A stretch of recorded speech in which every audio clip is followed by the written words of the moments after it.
malalim at maselan ang topic na ito, ngunit alam ko na makakabuti ito sa paglago mo spiritually. Dahil sa video na ito, ibubunyag ko ang nangyayari sa kaluluwa mo sa tuwing sisiping ka sa kung sino-sinong tao.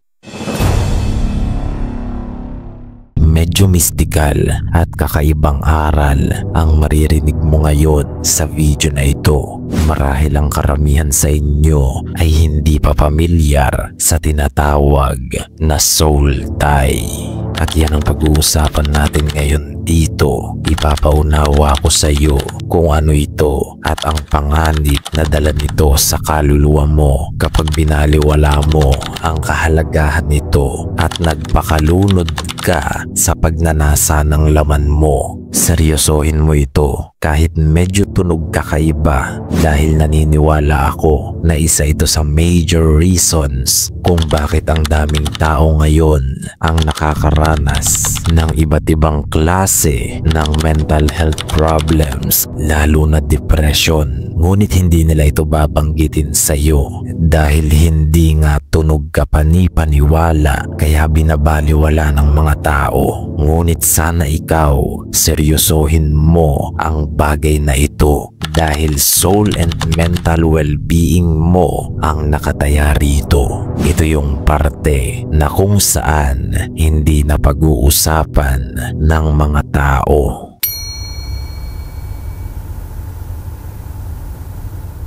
Kapag ang isang tao ay kulang sa talino, madali itong lokohin. Batas na yan ng mundo. Ngunit marami ring tao ang sa paningin mo ay matalino, ngunit namumuhay naman sa kasinungalingan. Mga taong ututo, mga nauto at naloko rin ng kaaway.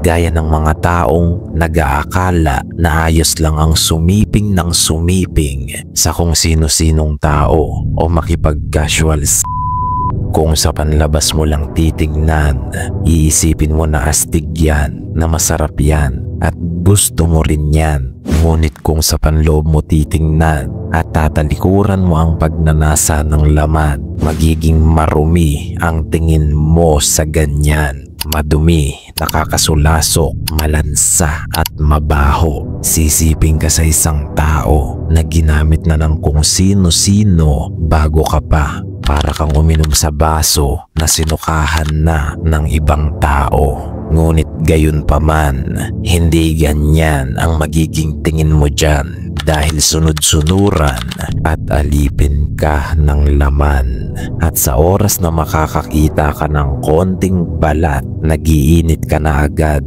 na parang baliw na asong naglalaway. Ganyan ang panloloko ng demonyo sa mundo. Pinagmumukha niyang tama ang mali. Binabaliktad ang katotohanan upang ang konsensya mo ay manahimik. Naunawaan mo ba ang mga salitang yan? Hindi gusto ng demonyo na maunawaan mong mali ang ginagawa mo. Kailangan niya lang na maramdaman mong tama ang ginagawa mo. Naunawaan mo ba yan?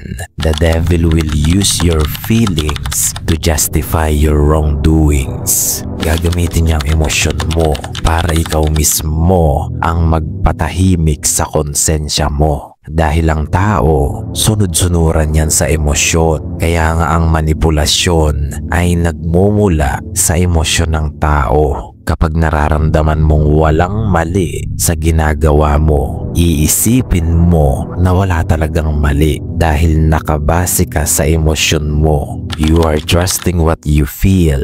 You are trusting your heart na kung saan ay mali at delikado. Gaya nga ng sinasabi sa Jeremiah 17 verse 9, the heart is deceitful above all things and desperately wicked.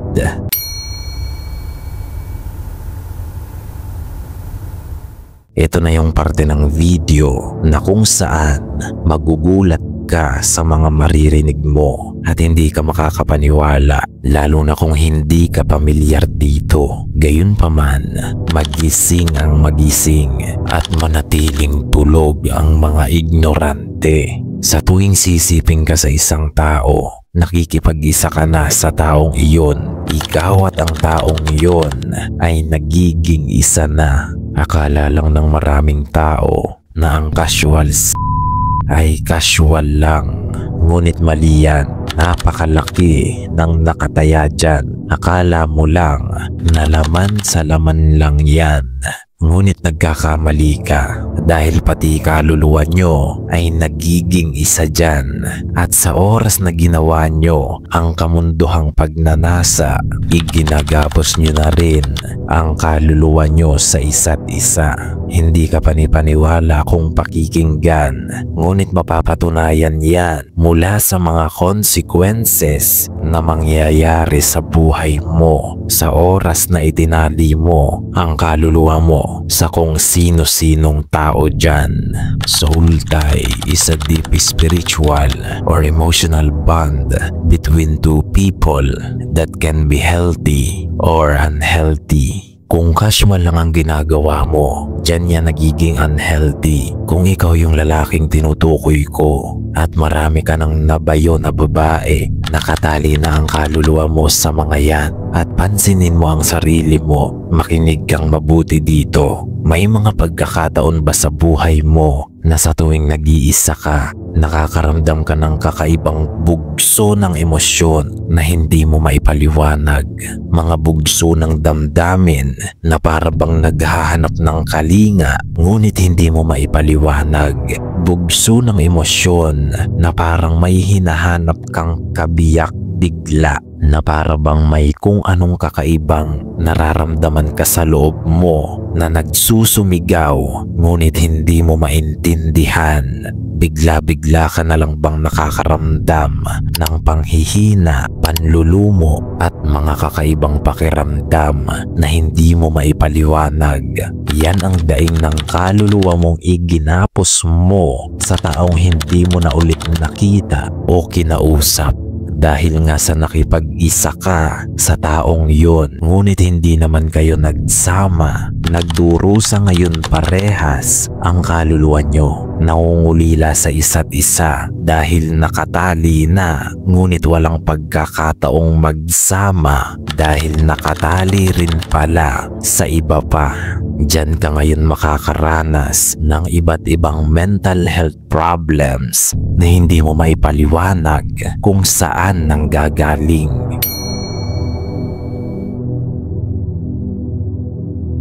Maayos naman ang buhay mo, ang relasyon mo, ang sarili mo at financial mo, ngunit walang kapayapaan sa loob mo. May something at may something na bumabagabag sa kalooban mo, ngunit hindi mo maipaliwanag.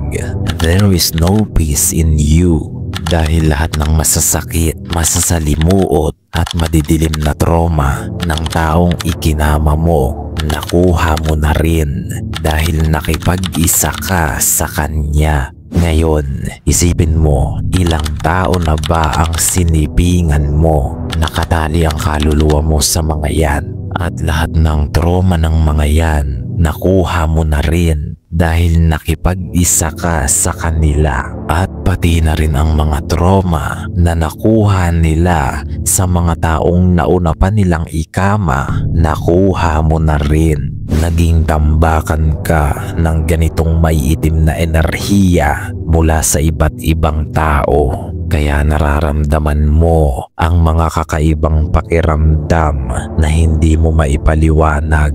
Kaya yung ibang tao, bukod sa naging tambakan sila ng trauma ng mga naging partner nila, binubulungan at niloloko pa ng demonyo. Kaya ang nangyayari, nagpapatiwakal na lang dahil hindi nila maintindihan ang nangyayari sa kanila. Yung iba nababaliw, yung iba mas nagiging lulong, kaya lalong nasisira ang sarili. Yung iba nauuwi sa depression tapos hindi na nakaka-recover hanggang sa pagpapatiwakal na lang ang nagiging option nila. Tuwang-tuwa ngayon ang demonyo dahil yan lang naman ang goal niya, to steal, kill, and destroy.